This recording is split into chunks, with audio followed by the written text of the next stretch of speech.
It's a great pleasure for me to be here to talk to you and the rest of the people. And and I hope the conversation is going to be a pleasant one for everyone. And I'm sure it is. And it's like I said before, I spoke with you last year and this year again, and I look forward to it. So we'll go on with the conversation. I'm ready for questions, and I'm ready. Okay, Sam? Yes, sir. Thank you. We have a lot to learn from you, I'm sure. I did want to start from the beginning. You were 20 when you arrived in France, right? 19? Yeah, roundabout. Yeah. Can you tell us about the first 20 years of your life? What was it like growing up? Well, the first 20 years of life, during the summer holidays, the school holidays, I cheated about my birth in some factories, told them I was 16 when I wasn't. So I worked in a glass factory, snapped up glass, and I joined the Glass Blowers Association. And then after that, I went to the following year. The last year, before I went to service, I became a crane operator. And I operated big cranes that we put them, these, I guess you call them the barrels of the battleships, their guns, in other words, on flatbed trucks. That was my job during the night, was put these things on the platform of the trucks while shore patrol with their machine gun standing guard at night. And I made good bonus money at that particular time. Before that, just like another kid, rode your bike and had fun. Well, why did you lie about your age? Because you had to be 18 to work in this one place. And I said I was 18 and I was only 17 or 16 or 17, something like that. And they gave me a job. Of course, it was only for the summer. I didn't tell them that. And then I went back to school. Did you need the money, or did you just want to work? I just wanted to work because some of my buddies were working there, were older than I am. And they said, "Why don't you go to work here?" I said, "I'm not old enough." I said, "Just tell me you are." And I write it down. And I told them, and they didn't write it down like I said. They just wanted people because it was a job that a lot of people couldn't take the heat in the glass factories. And they keep hiring more and more people every month. The guys just kept quitting. Definitely. Where was that factory? What? In Baltimore, a place called Brooklyn, Maryland, and right near the Hanover Street Bridge. Oh, sure. Yeah. Yeah, in that area there. Mm-hmm. What was it like being a teenager but not in the war? What was the home front like? Well, the thing is, we were in the store when the war broke out, and that was, I guess about a year or maybe a year and a half, 2 years before I went to service. And a lot of the guys in the store where we used to meet, the store, local store, have sodas and so forth, they went, and everybody kept volunteered here, volunteered there. So wasn't long after that. As a matter of fact, just before I was drafted, I went downtown to enlist, and it said the mechanized division was a good thing to go into. And I didn't know what a mechanized division was, and they told me it was tank corps. And I said, "Okay, I'll sign me up for the tank corps." He said, "Come back Thursday or Friday, whatever it was, and we'll get you a physical, put you in the service." Well, before Thursday and Friday came, I got an invite from the President Roosevelt to come overseas and have fun. Is that how you referred to it? An invite from President Roosevelt? Yeah, I just came home from work at 8 o'clock in the morning. I work 12 to 8. My mother hands me a letter as I'm getting in bed. She says, I got something for you. And oh, it's the president. And that's what it was. Wow. Report March the Well, 2nd, 1943. what? So Yeah. went on to After, sleep. Went on to sleep, and I yeah. didn't hear you. You wake Something wrong. Yeah. Is voice okay now? Can you hear me? Yes, sir. I can hear you. Yeah. I think I was trying to ask a question there, which is what were your emotions like when you left home to Well, accept the invitation? you thought, well, it's just like going away on a project or something, you know. I mean, we just had fun on the train talking from Maryland to Mississippi, and we just wanted to be together, I guess, you know, and have fun. It wasn't thinking about getting killed or dying or anything like that. You know, just being in the service and having do what you had to do. Were some of your friends drafted at the same time? No. If they were, I don't remember. All I know remember is 3 or 4 of them had volunteered before I went to service.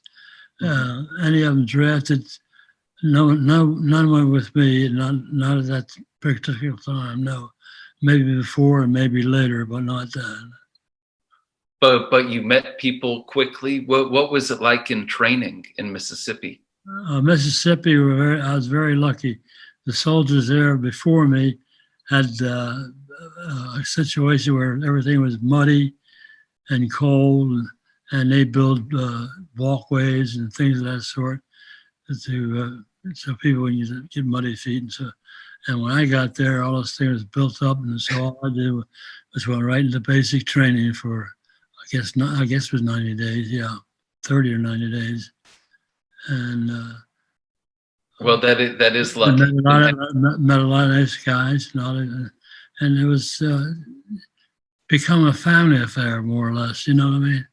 And like they say in the service, when you're together for a good while, it's like family.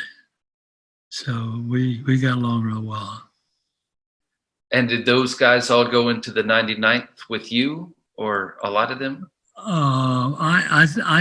I don't know how many in the train that left Baltimore, but I do know a lot of Baltimoreans did go to the 99th, and a lot of people from the Washington area and Virginia area and Pennsylvania were in the 99th.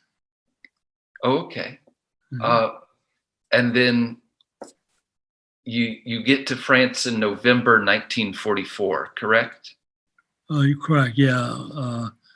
We left, I think, in September. We were in England in October, and November the 2nd, we crossed the Channel. Had you ever been out of the country before? No, that was the first time out of the country. How did that feel? It just felt like that was the next thing to do. Yeah, what we're gonna do next, right? What we're up to. And you were with Division Headquarters, correct? Headquarters, 99th Infantry Battalion, battery, not battalion, battery. Okay. What was your day-to-day job?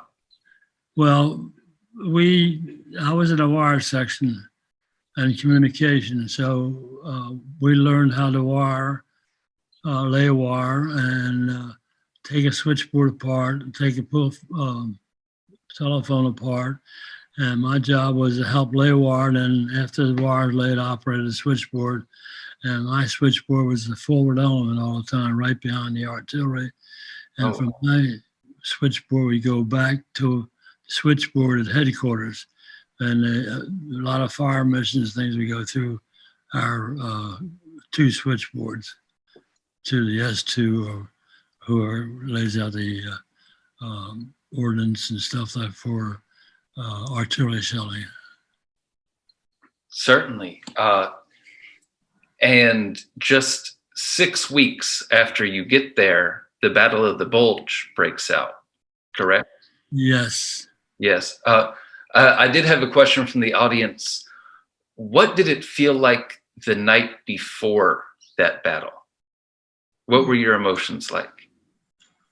The division itself had started an offense, I think, December the 12th or 13th of December.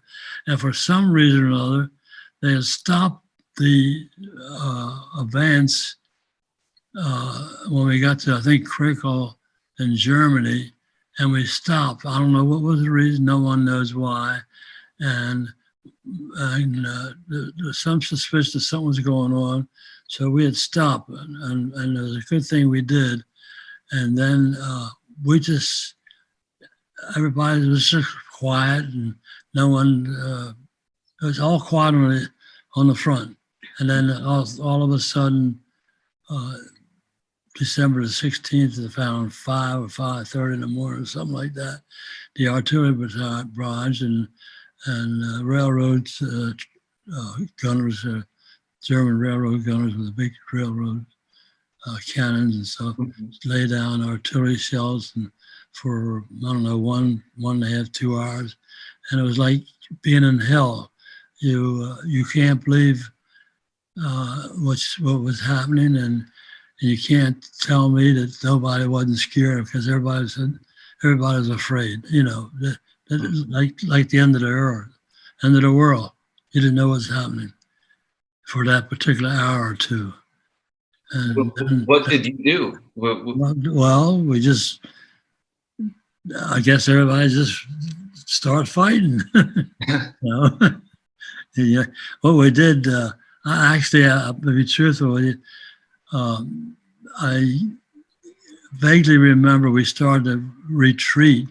The battalion, or one of the regiments from the 2nd Infantry, helped us to retire back 5 or 6 miles into Camp Elsenborg, which was the high grounds, very high grounds.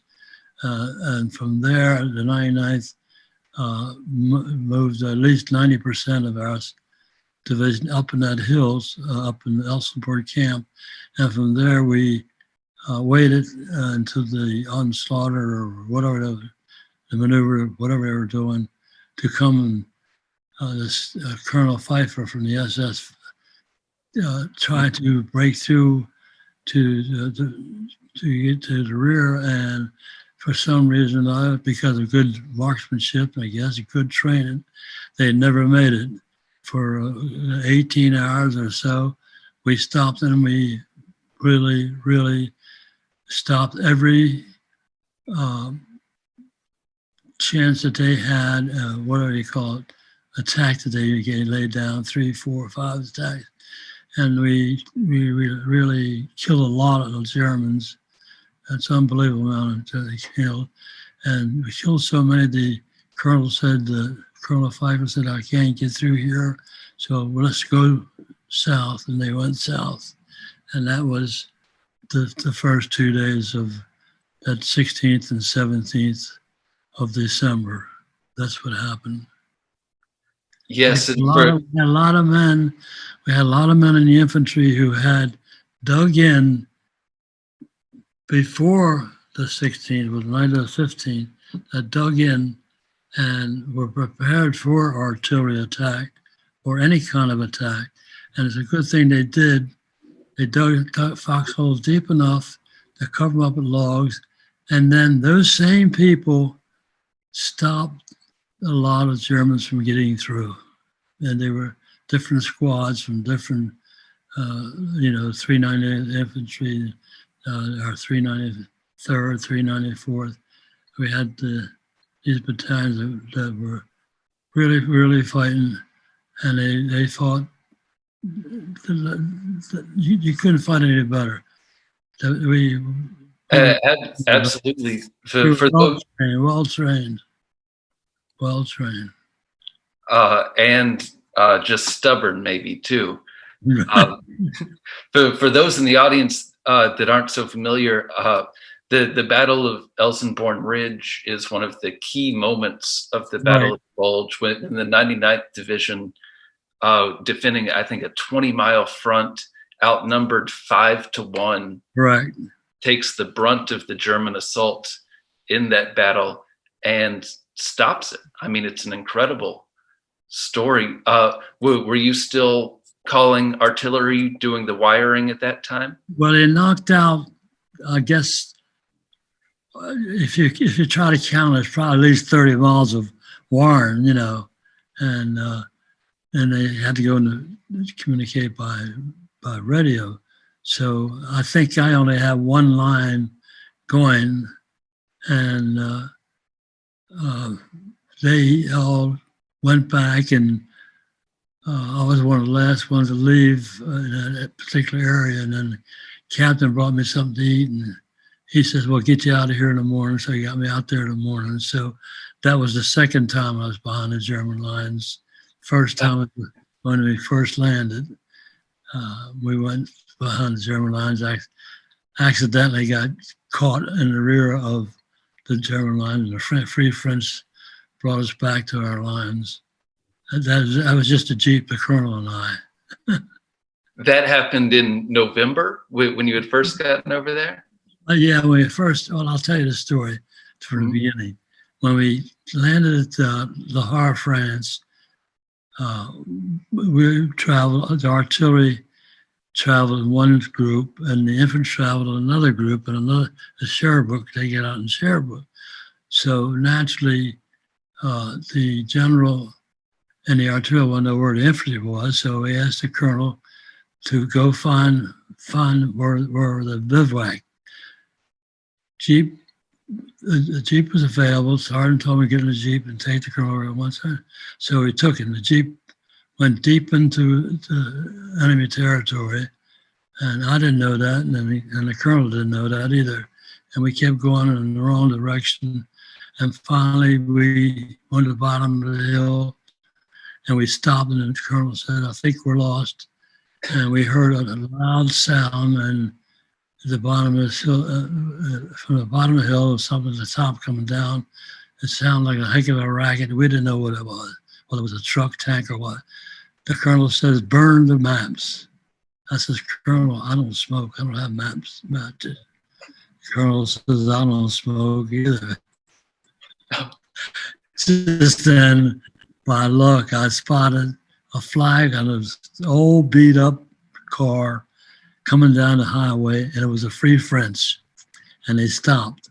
They said, "You guys must be lost." Yes, we are. "Do you know where you are?" He said, "No, you're behind the German lines." He says, "Follow us, and we'll give you directions how to get out. And when I put my arm out, you turn left there, and we're going to go somewhere else, and you're going right into your own lines." And that's what happened. And meanwhile, believe it or not, it started to rain and snow and everything else.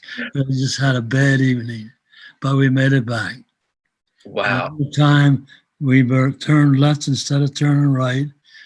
The infantry was there. Everybody knew us so happy. And we went on to Arbel, it's called, and everything was fine.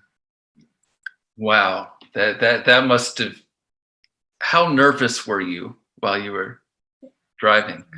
I wasn't nervous. I was just following directions, orders. I mean, do this, do that, turn here, turn there. So what can I do? Certainly. And that was your first time behind enemy lines. Your second time was during the Battle of the Bulge. Can you tell us?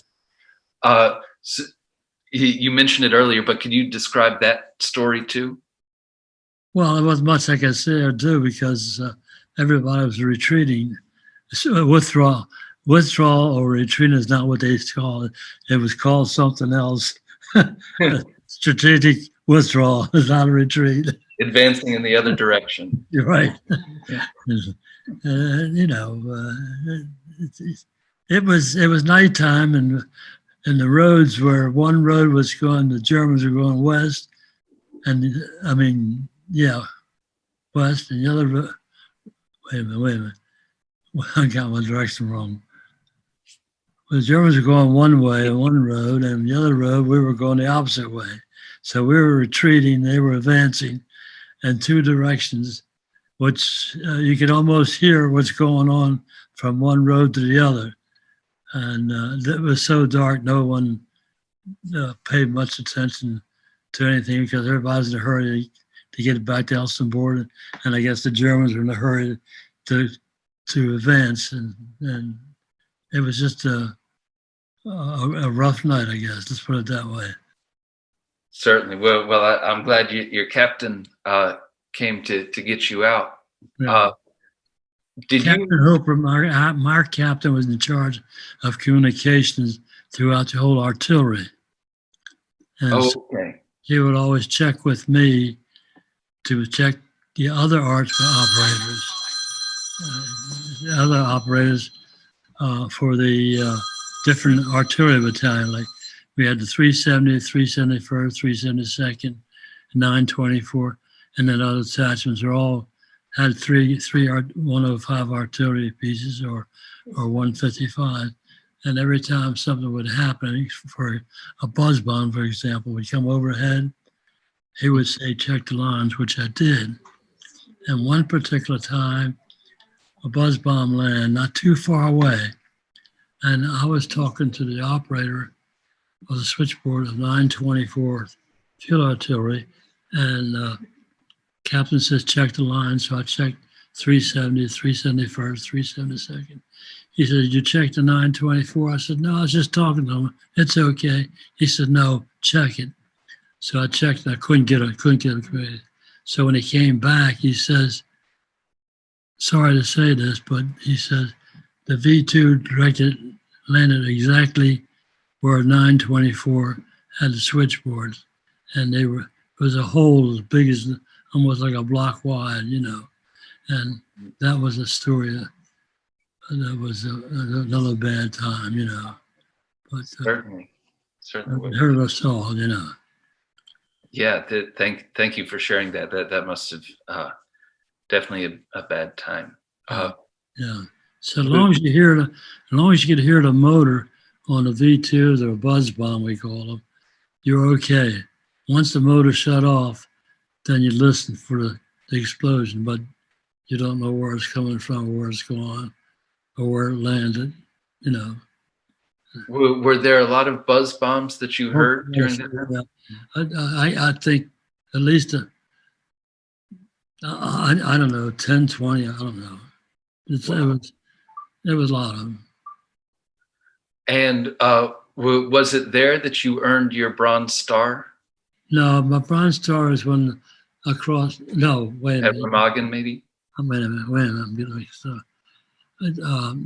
There, and also, and when I crossed the Rhine River. Mm-hmm.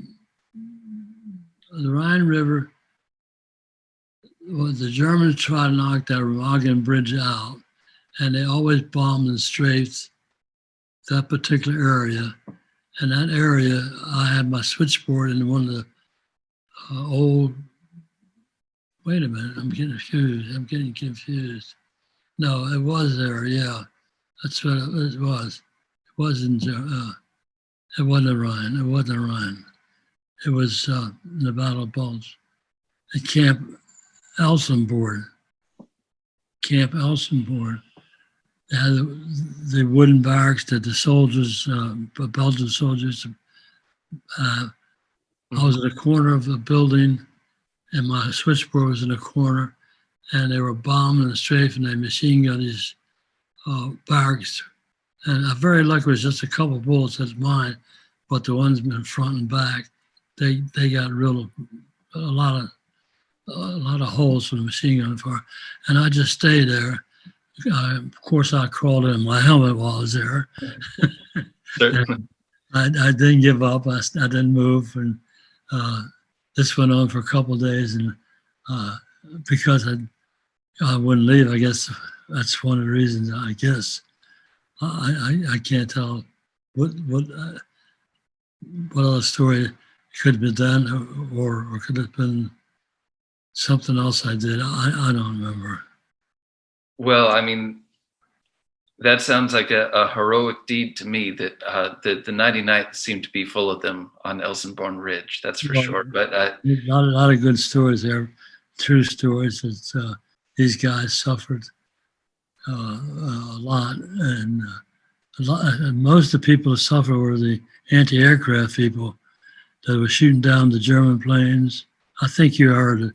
They shot down about 26 planes one day, and yeah, yeah, but they were targeted. yeah, they were trying to knock the bridge out. And I think you know as well as I do, that was the first time the jet plane was seen. A jet plane came and made a big circle uh, and then disappeared. But you saw it. I think what was that? You could see it miles and miles up in the air, and everybody said, "That's a jet. I mean, that's a plane." But we didn't know right away who it was or what it was. And later on, we found out it was a jet plane. Oh wow! And they came, and Yeah. I'm not too sure, but the rumor was that one time that plane came down and tried to drop a bomb on the bridge, but missed it. But it was so fast, nobody knew it. No one knew Yeah. it. What was it like for you to see Allied planes overhead? Because that is beautiful sight. That's the most wonderful sight you could ever see. That's better than flying a kite in the wind. Especially those guys at Bastogne, I guess they loved it when Christmas Day and then the planes showed up. Oh, yeah. Then and the infantry, they loved that when the P-47 and the P-51. 51s. One of them had the bombs and the other just did the shelling. I think the P-51s just did the shelling, I believe, or no, the bomb. They would make a complete circle on the regiment, German regiment, make a complete circle. They would machine gun or top and make a big circle and go around 2 or 3 times and then go back to where they came from. And I'm sure they all were hurraying and happy to see that happen, Certainly, it must have been an inspiring sight. If you don't mind me asking, you received a Purple Heart. What happened? That was after we crossed the bridge from Ogden Bridge. Well, I didn't cross from Ogden Bridge. I crossed the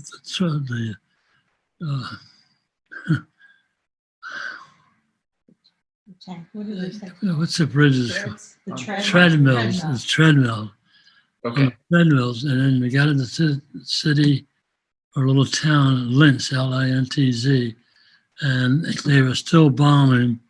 And all of a sudden, boom, they hit 13 of us on March the 13th with anti-personnel bomb, a German Stuka bomber. And the feeling is unbelievable.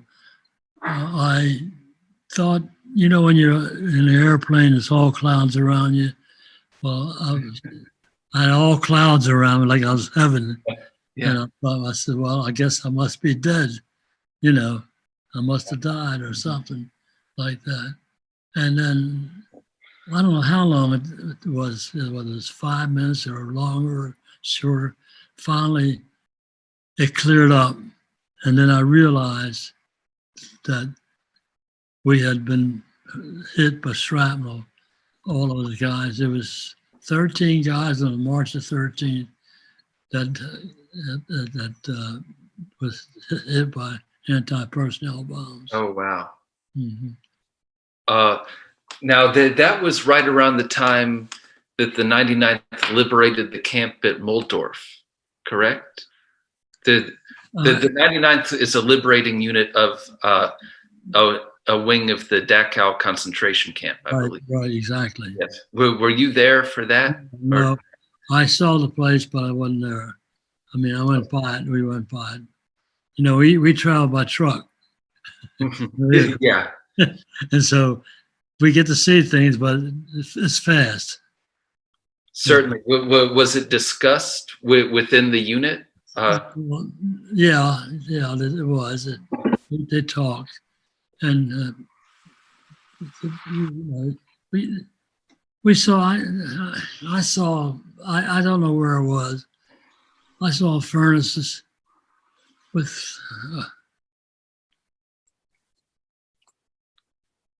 I'm sorry. What was that? I mean, I saw furnaces. I saw a man with a wooden casket, a German or Belgian guy, whoever it was, taking one box or a coffin. I mean, we could smell this, and we could see a lot of things that in different places, and two or three different places. But it's not easy to describe. You know. Certainly, we Yeah. thank you for sharing that. We don't. We appreciate you sharing that experience. As the war moved on, were you still in Europe for VE Day? Yeah, still New York. Yeah. What was that like? I would have been home. No, wait a minute. No. I was in Europe the day. Yeah. No, wait. You fit European theater. Yeah, I was on. And May the 7th. Yeah, I was in Bavaria. Were you still recuperating from the wound? From what? Were you still recuperating from the wound at that point, or no?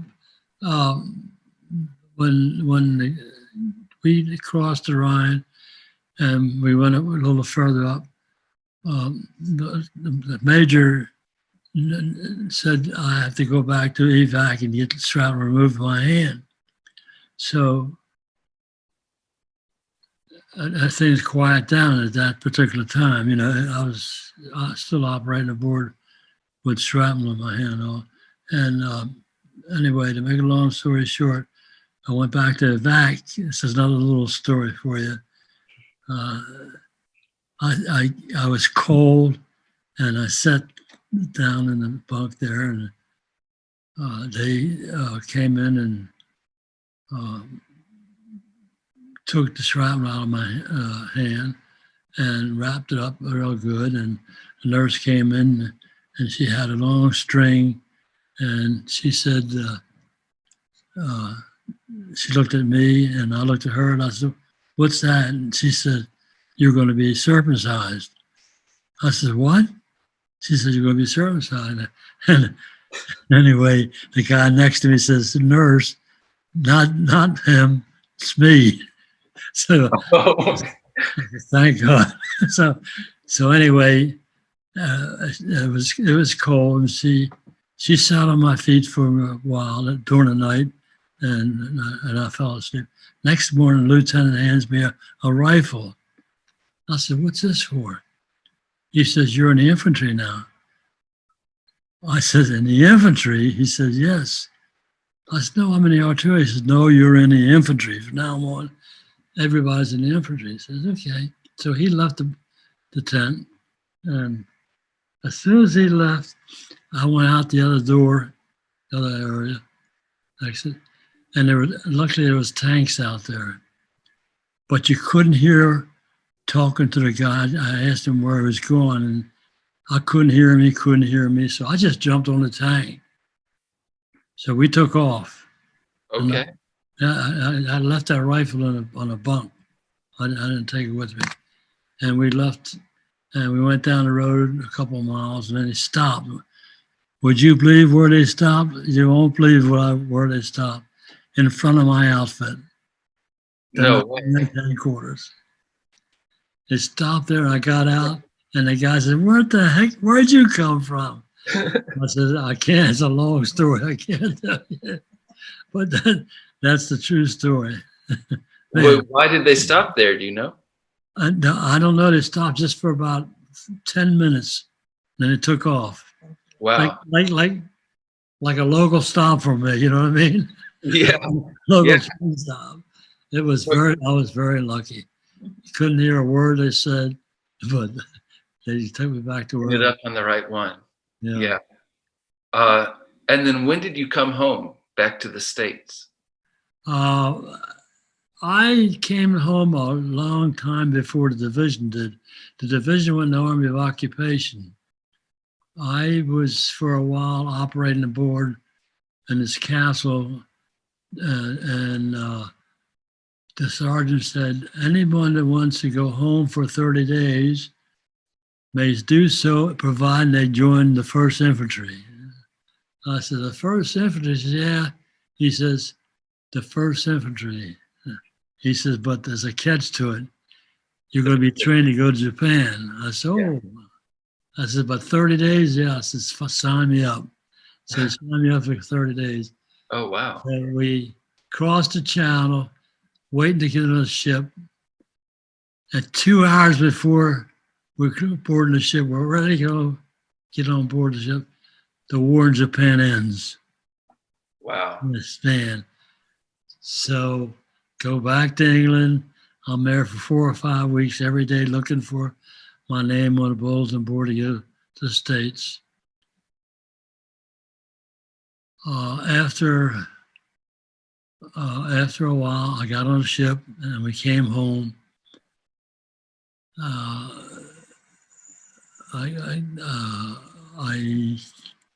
got on the ship on October 13th. Again, 13 shows up, and we run into a storm. We lose about 300 miles, and 100 miles a day or something like that, whatever it is. And it's just waves are about 30 feet in the air, 35 feet in the air, I was told. The ship was going side by side, pots and pans, bloom, bloom, bloom, bloom, bloom, all day and all night for 3 days. And you lay back here and everybody thought the same thing I thought. Here we're going to die out in the ocean, of all places to die. Well, anyway, we made it home. We made it home. And we're going to say, I got home and I was stationed my own. I built my own house, own home. Didn't have room at Fort Meade. So I drove rations over home. And then I went to Camp Meade in December, I think it was, December the 9th, and got discharged. Meanwhile, our division at all this time was doing Army occupation. End of December, they came home.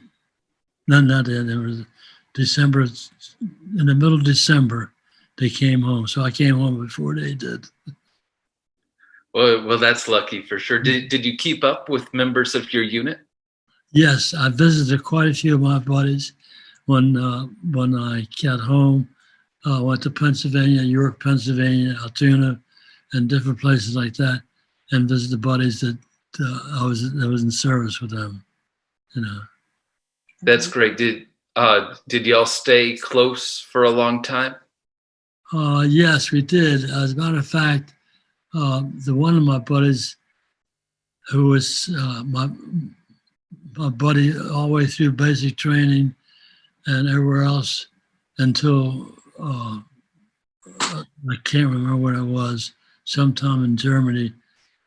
He got hit by an artillery shell and he was home and had a silver plate put in his head. And that's I didn't see him the night that he got hit, you know, and missed him. And I met his family and children, you know, his wife and children, and became good buddies again, and like we were in the service for a couple of years. And they came to Baltimore, and I came back to his place back and forth a couple of times. And the other guys, I just visited them, said hello, and went on to the next guy. And it was nice. Reunions. The 99th Division reunions every year. Oh, yeah. I guess you know about that. Yeah. We had a reunion every year. You knew about Yes. that. Yeah. And you've traveled back to Europe with. Oh, I went back in 2017. Yeah. Back to Carentan, I believe, or Carentan, France. Yes, we did. Yeah. Yes. That's where I got the chief of staff gave me the Legion of Honor. Me and myself and 3 other guys. Oh, wow. Yeah. Okay. And what did you do for work after the war? What was your career? After the war, my dad worked for Brunswick Bulk and Counter Company. They made pool tables and covered pool tables and stuff, set up pool halls, whatever, and delivered pool tables. So I went to work with him. He was working in Washington, D.C. with another company. After so many years with Brunswick Bulk, he worked with Con and Billiard Boulder Supply in Washington, D.C. So in January the following, in 1946, I went to work there. And after I worked there for a while, just a couple of years, I said, "How long have you been working in this job?" And he said, 38 years. I said, "Dad, I'm not going to work 38 years. I said, I'm going in business for myself." So I went in business myself and I opened up a billiard supply, and I had Al's Billiard Supplies. And that was my main business. And I retired from that. Were you helped at all by the GI Bill or by No. other? No. No, I didn't take no advantage of that. Mm-hmm. And I did find an interesting story. Can you tell me a little bit more about Bucci the dog? Oh, yes. We have friends trained dogs for veterans. And she said something to me about the dog's called Bucci. And she says, "Would you like to have a dog named your own," and so forth and so on. I said, "Yeah, So they set up with the Fox news TV and the Sun papers, and they came to our house about an hour or two before we were supposed to go on the air, and we had a great time there talking, having experience and about the war and different things. People knew other people, and then before you know it, here comes the dog, and we took pictures of the dog out in front of the house. He came in, and nice little black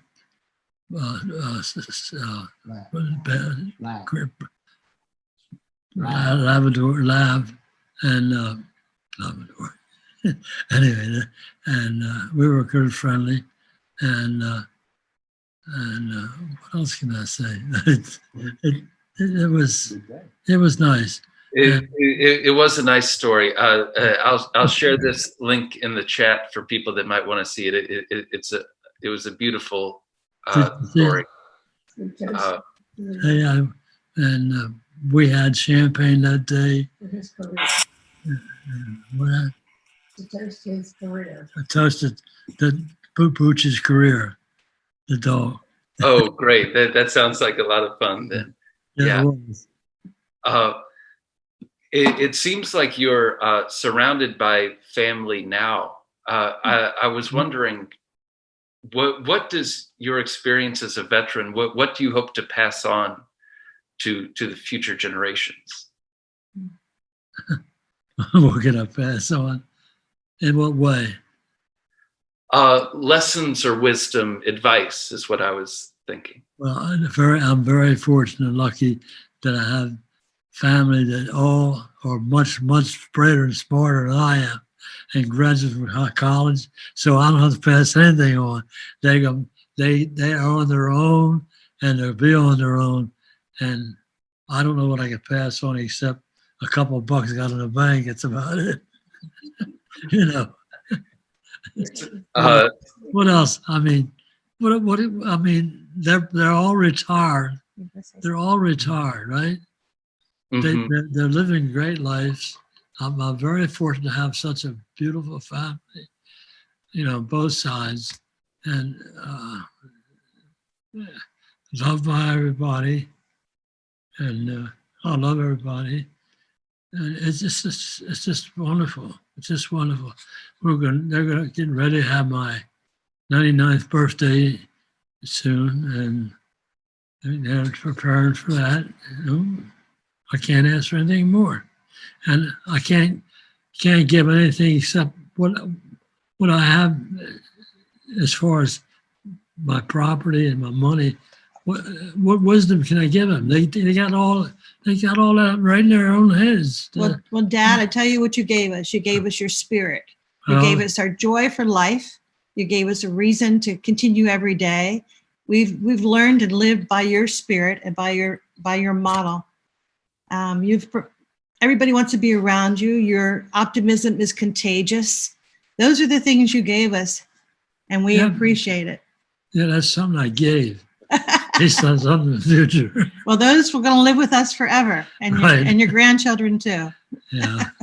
Well, that is beautifully said, and certainly echoed by us, the Friends of the National World War II Memorial. We're just so thankful for your time and for your service and for your example. I was wondering, can you tell us about visiting the memorial and what that's meant to you? You want to Washington, D.C., you mean? Yes, sir. That is a great feeling. That is a great feeling. I visit both sides, in Pacific and the Western, and fortunately, I met a man who was a retired preacher. He was MP in the 99th Infantry, and he got a bunch, close to about 30 men in the area who marched in Washington, D.C. parade every Memorial Day. And we all met in there several times in Washington Memorial, and where the section where it says in memory of the Battle of Bulge, I met a lot of men there who we relieved after the war, after the Battle of Bulge, and ones that relieved us both ways. It was fun. We spent a couple hours talking, and several times, even before that and even after that, we had people that laid rates and dances and different things right there in that area, and it was a wonderful place to be, and a wonderful place that everybody should visit. And it wasn't long after they built it, we went there. Even before went there with the service people from that we prayed in that Memorial Day parade. We paraded in Washington, D.C., not to change the subject, for many years, and we were the only United States Army personnel from World War II in that parade. They had people from 1812, Afghanistan. What's that? Reenact uniform and reenact in the Washington D.C. parade on Constitution Avenue. Mm-hmm. And anyway, it happened. If I can ask, sir, what does it feel like to be in a parade like that? It felt great. It felt great. I marched for as long as I could, and then last year I was there. I drove in a Jeep, not drove, but it was in a Jeep with a man from the 99th who was 100 years old sitting in front of me, and we would stick our hand out from the Jeep, and almost everybody in that parade on that one side of the street hit our hands You know, Oh. we all reached out and we hit each other's hand. That's how nice and proud that we were. And they all said thank you a million times, millions of thank yous. And it was great. Unfortunately, about 2-3 years ago, something like that, Arnold, who was very instrumental in forming this parade, passed away.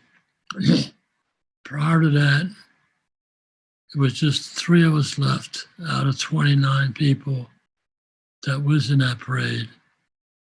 And one of them is in California, and I'm the other one too. As far as I know, it's only 2 of us left. No parade, no representation of World War II in the parade in Washington, D.C. on Memorial Day. None whatsoever. But the thing is, the monument is there to remind everybody about the war and what had happened and why we were there. And that's a great feeling to be at that memorial. And I think every American should visit it. That night, if they can't visit that one, visit others in their states, because there's quite a few of them. You've That been they invited can. to a lot of school events where you talk to kids and things and keeping all the history alive. Oh yeah, when I was in, excuse me, when I was in France,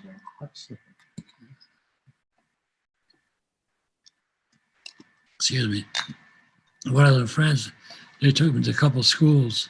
There was a bunch of us. It was, what was it, about 10, 15 guys. It was visiting in Europe at that particular time. And we went to schools, different schools in France, In Normandy. in Normandy rather. And they are teaching these children what had happened, and they respect what we did, the Army, Navy, Marine, service people, civilians, and everybody in the United States that had participated in making war equipment and so forth. And they appreciate it. They tell you, especially the grown-up people, they appreciate everything we did and appreciate freedom, and they're teaching it to the kids. And they took it to schools and they're teaching. And from one teacher, she says a lot of schools are teaching the kids the history of Europe, of what we did and what the rest of the world, the United Nations did to make it a free world. Well, we thank you so much for being here today to teach us about it too, and to share these stories and experiences with us. It's about time for us to go into our break before our final presentation. But Mr. Bucci, it's been an honor to talk to you. Thank you so much for your time today. Thank you very much. And it's my honor to be able to talk to you all too. It's my honor to let you know how I feel and how I feel about the country and America. And we just all got to do our best to make it a free and stable country. That's all. It's just everybody do what we do and do it right.